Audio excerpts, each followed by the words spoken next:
হে hello everyone, সবাইকে welcome আমার নতুন একটা ভ্লগ ভিডিওতে। তো সেই দিন ছিল কিন্তু আমার দুটো ব্রাইড, একটা রিসেপশন ব্রাইড, একটা রিয়েল ব্রাইড। তো আমি ফার্স্ট ব্রাইডের বাড়িতে পৌঁছেই গেছিলাম, আর গিয়ে দেখি ওর রিচুয়ালস যা ছিল পুরোপুরি কমপ্লিট হয়ে গেছিলো। আর আমি সেভাবে কোনো ক্লিপস নিতে পারিনি, কারণ সেই দিন ছিল প্রচণ্ড গরম, একেই মানে এত অস্থির লাগছিল গরমে, কিছুই ভালো লাগছিল না। আর এইদিকে দেখো আমার ফার্স্ট ব্রাইডের লুক কমপ্লিট। ওর লুকসটা কেমন হয়েছে তোমরা অবশ্যই কমেন্ট করে জানাবে। তো সেই দিন এত গরমের কারণে কিন্তু আমার শরীরটাও মিডিলে ভীষণভাবে খারাপ হয়ে গেছিলো।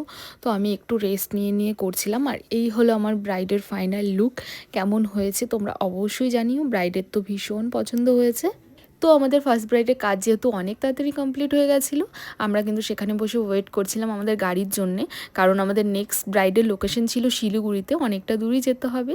আর ওখানে বসে বসে আমি আর বর্ষা গল্প করছিলাম যে ভগবান কেন এই সামার সিজনটা দিয়েছে, ঠান্ডার দিনই তো ভালো।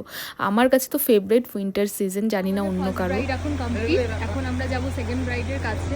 আমাদের এখন গাড়ি আসবে, আমরা ওয়েট করছি। এখানে তো অনেক তাড়াতাড়ি কমপ্লিট করলাম। এখানে দুটো পার্টি মেকআপও ছিল, বাট আনফর্চুনেটলি আমি করতে পারলাম না, কারণ ওখানে যেতে লেট হয়ে যাবে, যেহেতু শিলিগুড়ি যাবো এখন।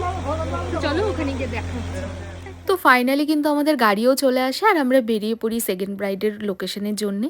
আর সেকেন্ড ব্রাইডের বাড়িতে যেতে নিয়ে আমাদের এত হ্যাপা হয়েছে, কারণ লাইভ লোকেশন আমাদেরকে এমনভাবে ধোকা দিয়েছে যে আমরা একটা জায়গাতে বারবার বারবার মানে ভুল ভুলাইয়ার মতন ঘুরেই যাচ্ছিলাম।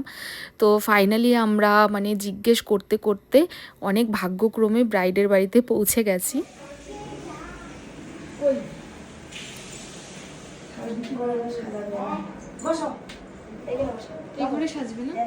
তো এই হলো আমার সেকেন্ড রিসেপশন ব্রাইড, যার ফটোস ভিডিওস তোমরা আগেই দেখেছো, আমি আপলোড করেছিলাম, আর অনেক ভালোবাসাও তোমরা দিয়েছো। আর এটা হলো আমার সেই ব্রাইড, যার ননদকে আমি কিন্তু আমার কেরিয়ারের শুরুতেই আমি রিসেপশনে সাজিয়েছিলাম। ও কিন্তু ওর লুকসটাতে এতটাই স্যাটিসফাই হয়েছিল যে ওর বৌদির জন্য আমাকে ও বুক করেছে। তো thank you so much beauty তোমাকে, যদি তুমি ভিডিওটা দেখে থাকো। আমাকে এতদিন পরেও মানে ট্রাস্ট করার মানে ট্রাস্ট করেছো তুমি, তারপরে আবার আমাকে রিপিটেডলি বুক করেছো।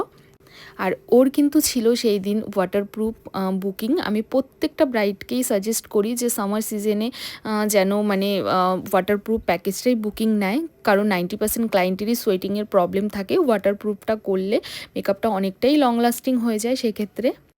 আরেকটা কথাও বলি, আমার এই ব্রাইড যেহেতু বাইরে থাকতো, তো ও কিন্তু খুব একটা, ও বেঙ্গলি অ্যাকচুয়ালি, বাট খুব একটা ভালোভাবে বেঙ্গলি বলতেও পারে না, আর বোঝেও একটু কম। সো যাই হোক, দেখো ওর আউটপুটটা কিন্তু এতটাই সুন্দর এসেছিলো। আমি ওর প্রচুর ফটোস ভিডিওস নিয়েছিলাম। তো ওর মুখেই শুনে নাও ওর কেমন লেগেছে আমার কাছে ফাইনালি সেজে।